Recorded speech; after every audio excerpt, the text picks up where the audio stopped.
नमस्कार मंडळी. आज आपण सार्थ श्रीमद दासबोध दशक 9 त्यातील समास 3 ज्याचं की शीर्षक आहे निस्संदेह निरूपण याचं वाचन करणार आहोत. चला तर मग संकीर्तनाने सुरुवात करूया. जय जय राम कृष्ण हरी जय जय राम कृष्ण जय जय राम कृष्ण हरी जय जय राम कृष्ण जय जय राम कृष्ण हरी जय जय राम कृष्ण जय जय राम कृष्ण हरी जय जय राम कृष्ण जय जय राम कृष्ण हरी जय जय राम कृष्ण जय जय राम कृष्ण हरी जय जय राम कृष्ण जय जय राम कृष्ण हरी. जय श्री राम. जय योगेश्वर श्रीकृष्ण की जय हो. जय जय रघुवीर समर्थ. चला तर मग सुरुवात करूया. सार्थ श्रीमद दासबोध दशक 9 समास 3 निस्संदेह निरूपण. जगात अगणित माणसे होऊन गेली, सध्या हयात आहेत आणि पुढे होणार आहेत, पण त्यांचे वर्ग फक्त 2. एक वर्ग स्वस्वरूपाचा अनुभव असणाऱ्या माणसांचा व दुसरा वर्ग स्वस्वरूपाचा अनुभव नसणाऱ्या माणसांचा. पहिल्या वर्गाचा अनुभव अतींद्रिय अदृश्य परमात्म वस्तूचा, तर दुसऱ्या वर्गाचा अनुभव इंद्रिय गोचर दृश्य नाशवंत वस्तूंचा असतो. पहिल्या वर्गातील माणसांना ज्ञानी म्हणतात, तर दुसऱ्या वर्गातील माणसांना अज्ञानी म्हणतात. दोघांच्या अनुभवांच्या प्रती निराळ्या, पातळी निराळ्या, कक्षा निराळ्या, रचना निराळ्या व साधने निराळी असतात. ज्ञानी माणसाला ज्ञानपूर्वकाली अज्ञानाचा अनुभव असतो, म्हणून त्यास ज्ञानोत्तरकाली अज्ञानी माणसाच्या दृष्टिकोनाची कल्पना असते. परंतु अज्ञानी माणसाला मात्र ज्ञानी माणसाच्या अवस्थेची कल्पना असत नाही. ज्ञानी पुरुष आत्म्याशी तदाकार असतो, तसा अज्ञानी माणूस देहाशी तदाकार असतो. अज्ञानी माणसाला आपला अनुभव समजावून सांगण्यासाठी ज्ञानी पुरुषास अज्ञानी माणसांचीच भाषा वापरावी लागते. ज्ञानी पुरुष अज्ञानाची भाषा समजू शकतो, पण अज्ञानी माणूस ज्ञानाची भाषा समजू शकत नाही.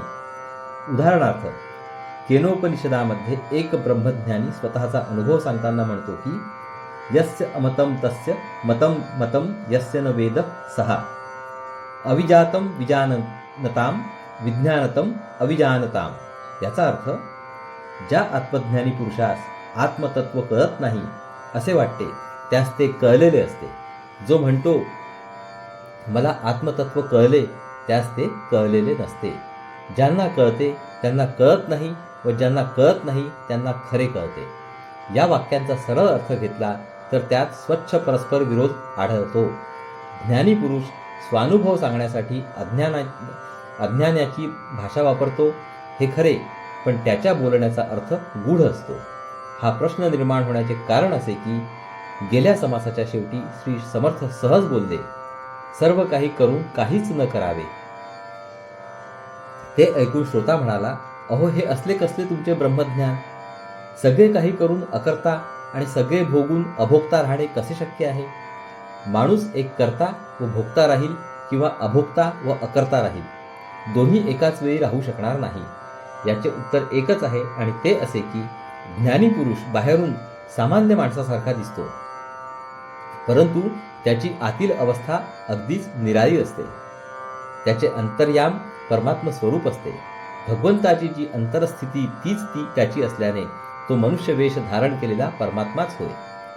तो करून अकर्ता व भोगून अभोक्ता कसा राहू शकतो हे ध्यानात येण्यास आपण स्वतः त्या अवस्थेच्या निकट गेले पाहिजे. म्हणून ज्ञानी ओळखण्यास आपण ज्ञानी बनले पाहिजे, हेच या प्रश्नाचे उत्तर होय. चला तर मग आता ओवी वाचनाला सुरुवात करूया. सार्थ श्रीमद दासबोध दशक 9 समास 3. श्रीराम. जय जय रघुवीर समर्थ. श्रोती केला अनुमान ऐसे कैसे ब्रह्मज्ञान, काहीच नाही असोन हे केवी घडे. श्रोत्यास आत्मज्ञान नाही हे उघड आहे, अशा अज्ञानी माणसाला ज्ञानी पुरुषाची अवस्था चटकन ध्यानात येणे कठीण जाते, म्हणून तो नवीन आक्षेप काढतो, तो असा. गेल्या समासाच्या शेवटी करून काहीच न करावे, असून काहीच नसावे असे वक्त्याने सांगितले. त्यावर विचार करून श्रोता शंका काढतो की ब्रह्मज्ञान असे कसे असते? आपण असून काहीच नसावे हे घडणे कसे शक्य आहे?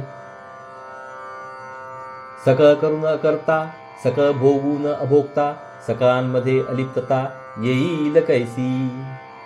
सगळी कर्मे करून अकर्तेपणा, सगळे भोग भोगून अभोगतेपणा आणि सगळ्यांमध्ये राहून अलिप्तपणा येईल कसा. तथापि तुम्ही म्हणता योगी भोगून अभोगता, स्वर्ग नरकही आता येण्याची न्याये.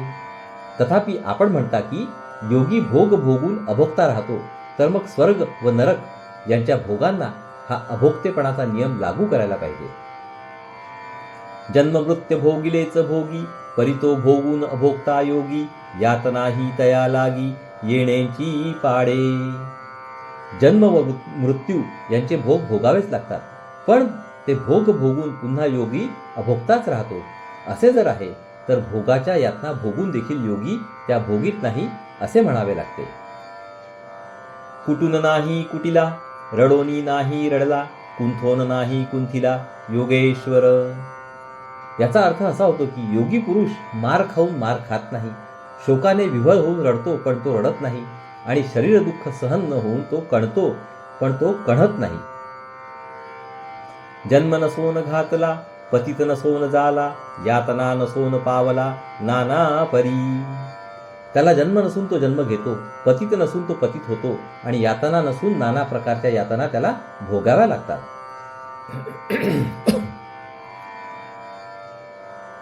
आक्षेपाचा मुख्य मुद्दा असा की माणूस ब्रह्मज्ञानी असला तरी त्याला नाना प्रकारच्या यातना, दुःखे व संकटे भोगावी लागतात हे प्रत्यक्ष दिसते. या सर्वांचा त्याच्या मनावर मुळीच परिणाम होत नाही काय. सामान्य माणसाच्या भूमिकेवरून अनुमान केले तर परिणाम न होणे अशक्य वाटते.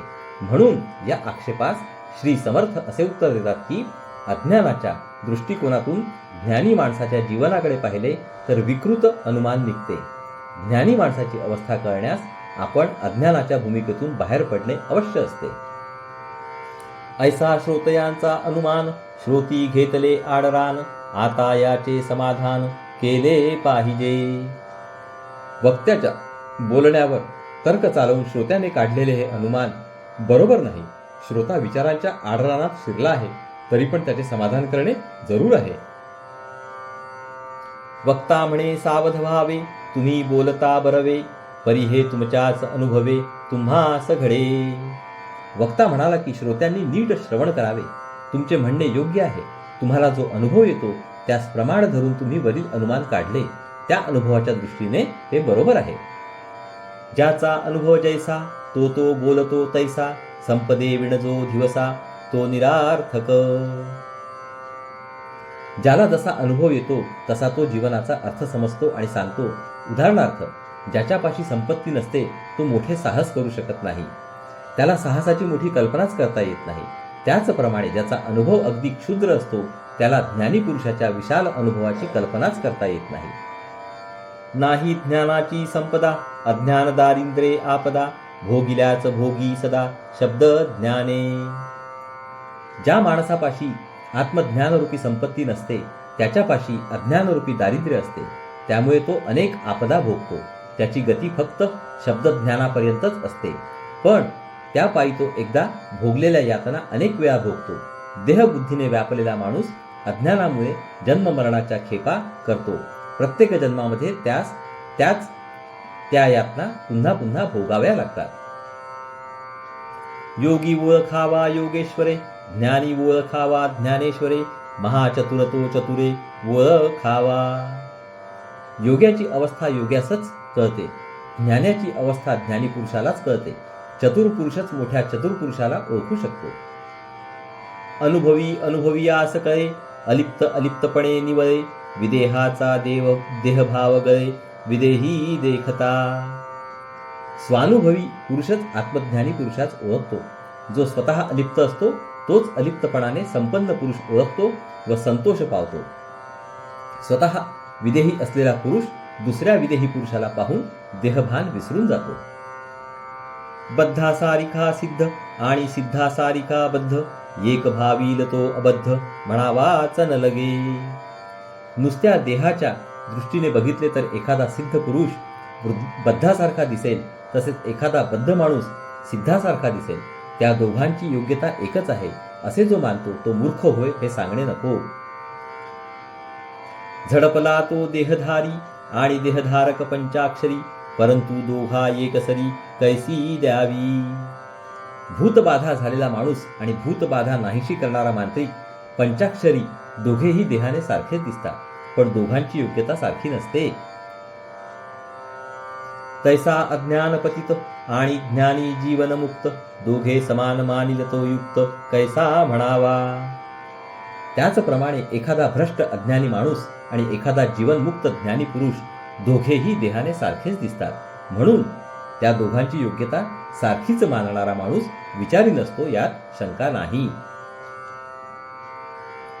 आत्मज्ञानी पुरुषाचे थोरपण त्याच्या स्वस्वरूपानुभवामध्ये असते.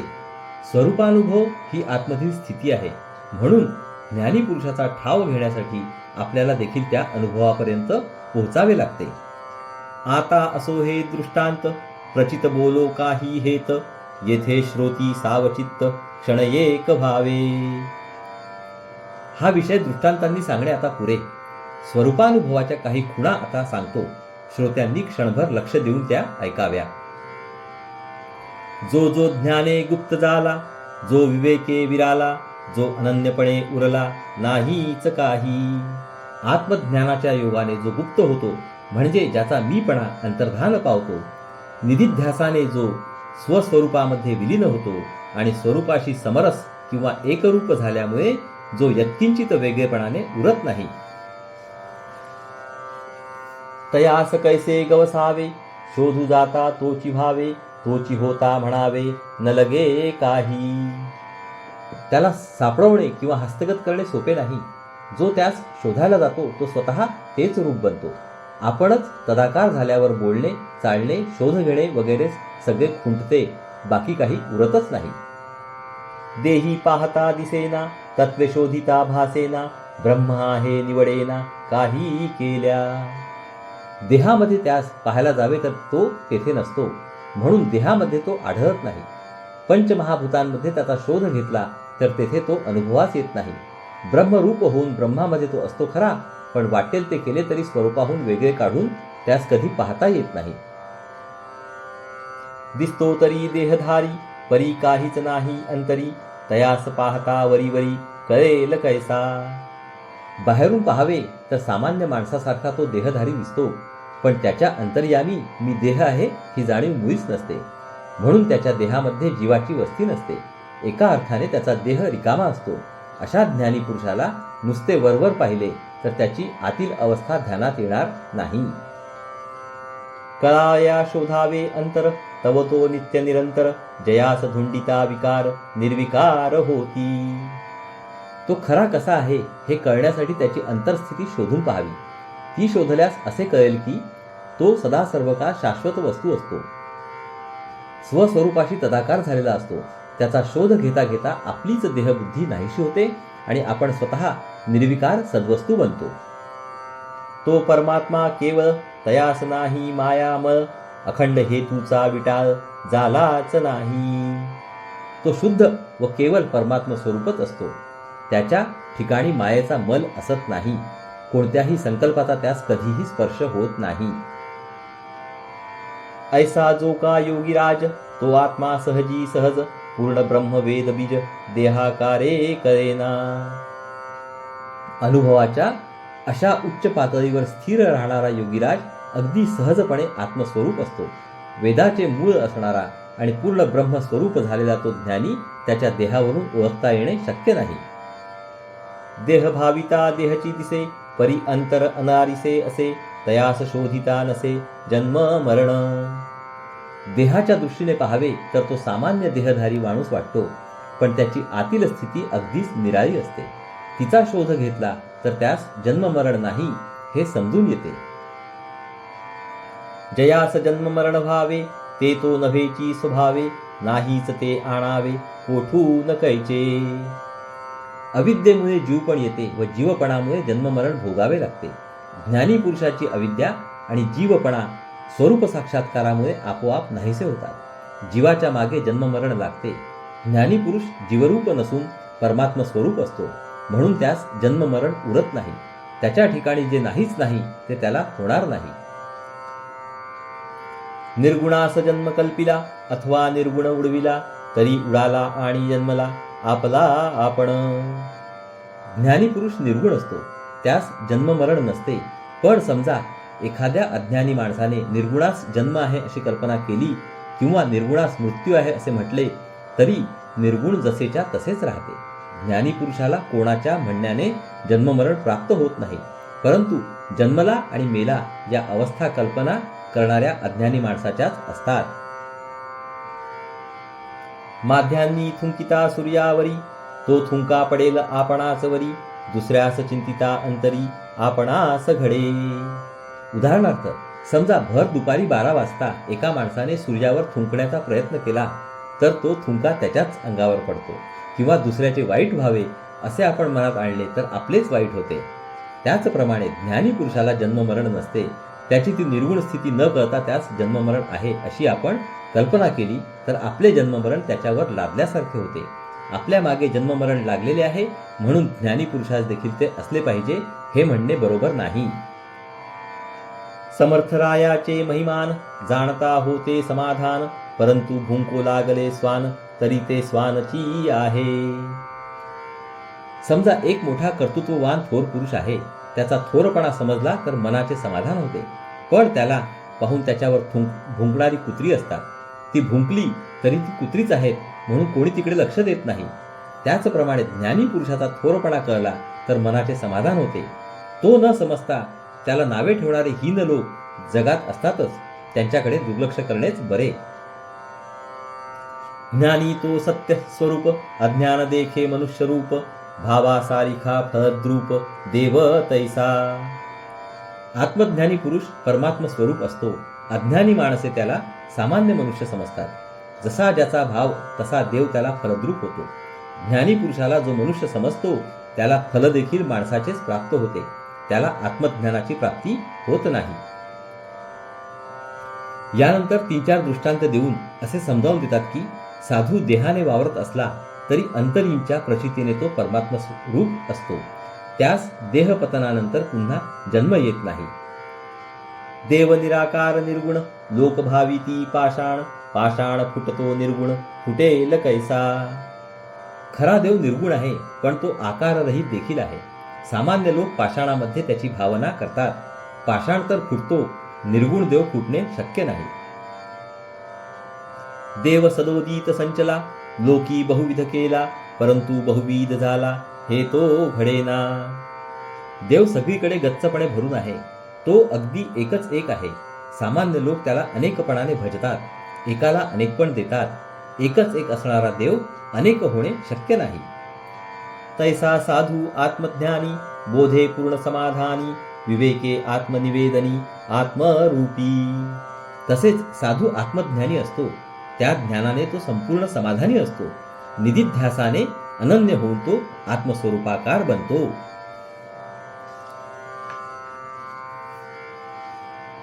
जळोन काष्ठाचा आकार अग्नी दिसे काष्ठाकार परी काष्ठ होईल हा विचार बोलोंच नये. एखादे लाकूड अग्नीने जेव्हा जळते तेव्हा अग्नीला त्या लाकडाचा आकार येतो, पण अग्नी लाकूड कधीच होत नाही. त्याचप्रमाणे साधूंचे ब्रह्मज्ञान त्याच्या देहात राहते ही गोष्ट खरी, परंतु त्याचे ज्ञान देहरूप केव्हाही होत नाही. ते देहावर अवलंबून राहत नाही. साधू पुरुषाच्या देहावरून त्याच्या ज्ञानाची कल्पना करता येत नाही. कर्पूर असे तो जळता दिसे तैसा ज्ञानी देह भासे तयास जन्मविता कैसे कर्दरी उदरी. कापूर असतो तो जळताना दिसतो, पण पुन्हा तो कर्दळीच्या पोटात उत्पन्न होत नाही. त्याचप्रमाणे आत्मज्ञान धारण करणारा ज्ञानी पुरुषाचा देह दिसतो, पण एकदा तो पतन पावला की ज्ञानी पुरुषास पुन्हा जन्म येत नाही. बीज भाजले उगवेना वस्त्र जळाले उकळेना बोध वोघ निवडिता निवडेना गंगेमध्ये. बी भाजले की ते उगवत नाही, वस्त्र जळले की ते उकलत नाही. एखादा ओढा गंगेला मिळाला की परत निराळा काढता येत नाही. वोघ गंगे मागे दिसे गंगा एकदेशी असे साधू काहीच न भासे आणि आत्मा सर्वगत. गंगेला मिळाल्यानंतर ओढा गंगारूप होऊन जातो, पण गंगा एकदेशी आहे, स्थलकालांनी मर्यादित आहे. म्हणून गंगेला मिळायच्या आधी ओढा वेगळेपणाने दिसत राहतो. साधूची स्थिती जरा निराळी असते. आत्मा सर्वदेशी आहे, सर्वव्यापी आहे. त्यास स्थलकालांच्या मर्यादा नाहीत. आत्मस्वरूपाशी तदाकार होण्यापूर्वी साधू वेगळेपणाने असतो खरा, पण एकदा का तो स्वरूपाकार झाला म्हणजे त्याचे काहीच शिल्लक उरत नाही. त्याच्या ठिकाणी पूर्वीच्या अज्ञान अवस्थेचा मागमूस चुकून सुद्धा सापडत नाही. अशा दृष्टीने गंगेचा दृष्टांत साधूची स्थिती वर्णन करण्यास उणा पडतो. सुवर्ण नभे लोखंड, साधूस जन्म थोथांड, अज्ञान प्राणी जडमूढ, तयास हे उमजेची ना. सुवर्ण म्हणजे सर्वोत्तम धातू, तर लोखंड म्हणजे सर्वहीन धातू होय. सुवर्णाचे गुणधर्म निराळे, तर लोखंडाचे गुणधर्म निराळे असतात. त्याचप्रमाणे साधू हा सुवर्णासारखा, तर सामान्य अज्ञानी माणूस लोखंडासारखा समजावा. सामान्य माणसास पुन्हा पुन्हा जन्म घ्यावा लागतो, परंतु साधूला पुन्हा जन्म नसतो. सामान्य अज्ञानी व मूर्ख माणसांना काही केल्याहे उमजत नाही. अंधास काहीच न दिसे, तरी ते लोक आंधळे कैसे, सन्नपाते बरतसे सन्नपाती. अंधळ्या माणसास स्वतःला काही दिसत नाही, म्हणून इतर सर्व माणसांना आंधळेपणाने काही दिसत नाही असे म्हणता येणार नाही. सन्निपात ज्वरामध्ये माणूस वाटेल तसे बडबडतो, त्याचप्रमाणे अज्ञानी माणूस साधूबद्दल काहीतरी बडबडतो. जो स्वप्नामध्ये भ्याला, तो स्वप्न भये बोसणाला, ते भये जाग त्याला केवी लागे. एका माणसाला भयानक स्वप्न पडले, त्यामुळे तो घाबरला आणि मोठ्याने ओरडला. जागा असणाऱ्या माणसाला ते भय वाटणार नाही. मुळी सर्पाकार देखिली, एक भ्याला एके ओळखली, दोघांची अवस्था लेखिली सारखीच कैसी. सर्पाचा आकार असलेली एक झाडाची मुळी पडली होती. दोघांनी ती पाहिली. एकाला तिचे भय वाटले, पण दुसऱ्याने तिला मुळी म्हणून ओळखले. या दोघांची अवस्था सारखीच आहे असे म्हणता येत नाही. एक भ्यालेला असतो, तर दुसरा निर्भय असतो. हाती धरिता ही डसेना, हे एकास भासेना, करीते त्याची कल्पना तयासीच बाधी. ती मुळी हातात धरली तरी चावत नाही हे भ्यालेल्या माणसाला पटत नाही, खरे वाटत नाही. ती मुळी नसून तो साप आहे ही त्याची कल्पनाच त्याला बाधते. हे जसे घडते त्याचप्रमाणे मिथ्या देहाला जो अज्ञानामुळे सत्य मानून चालतो त्याला दृश्याचे भय बाधते. त्याच्या मागे जन्ममरण लागते. पण सारे दृश्य मिथ्या आहे, स्वप्नवत आहे अशी खात्री होऊन जो आत्मस्वरूपाशी चिकटला त्याला संपूर्ण निर्भयता येते. त्याचे जन्ममरण नाहीसे होते. विंचू सर्प डसला, तेणे तोची जाकळला, तयाचे निलोप झाला कासावीस कैसा. ज्या माणसाला साप किंवा विंचू चावतो त्यालाच ते विष बाधते व तो कासावीस होतो. त्या विषाने इतर लोक कासावीस होत नाहीत. त्याचप्रमाणे जो माणूस अज्ञानाने भारला गेला आहे त्याला जन्ममरणाचे भय बाधते. जो ज्ञानी पुरुष आहे त्याला ते भय उरत नाही. आता तुटला अनुमान, ज्ञानियास कळे ज्ञान, अज्ञानास जन्ममरण चुकेची ना. इतके सांगितल्यावर श्रोत्याचे समाधान झाले. आता श्रोत्याने काढलेल्या शंकेचे निरसन झाले. जो स्वतः ज्ञानी असतो त्यालाच ज्ञानी पुरुषाची अवस्था आकलन होते. जो अज्ञानी असतो त्याचे जन्ममरण मात्र चुकत नाही. एका जाणण्यासाठी लोक पडिले अटाटी, नेणपणे हिमपुटी होती जन्म मृत्ये. आपणास ज्ञान प्राप्त व्हावे यासाठी सारे लोक खटपट करीत असतात, पण अज्ञानामुळे त्याचे जन्म मृत्यू काही चुकत नाही आणि त्यापायी त्यांना दुःख भोगावे लागते. तेची कथानुसंधान पुढे केले परिच्छिन्न, सावधान सावधान म्हणे वक्ता. हाच विषय पुढे अगदी स्पष्ट करून सांगितला आहे, म्हणून श्रोत्यांनी फार फार लक्ष द्यावे अशी वक्ता विनंती करतो. इति श्री दासबोधे गुरुशिष्य संवादे निस्संदेह निरूपण नाम समास तिसरा. तर मंडळी, येथे आपले सार्थ श्रीमद दासबोध दशक 9 समास तिसऱ्याचे वाचन संपूर्ण झाले आहे. हरि ओम तत्सत, हरि ओम तत्सत, हरि ओम तत्सत. हरे कृष्ण कृष्ण कृष्ण हरे हरे, हरे राम राम राम हरे हरे, हरे कृष्ण कृष्ण कृष्ण हरे हरे, हरे राम राम राम हरे हरे.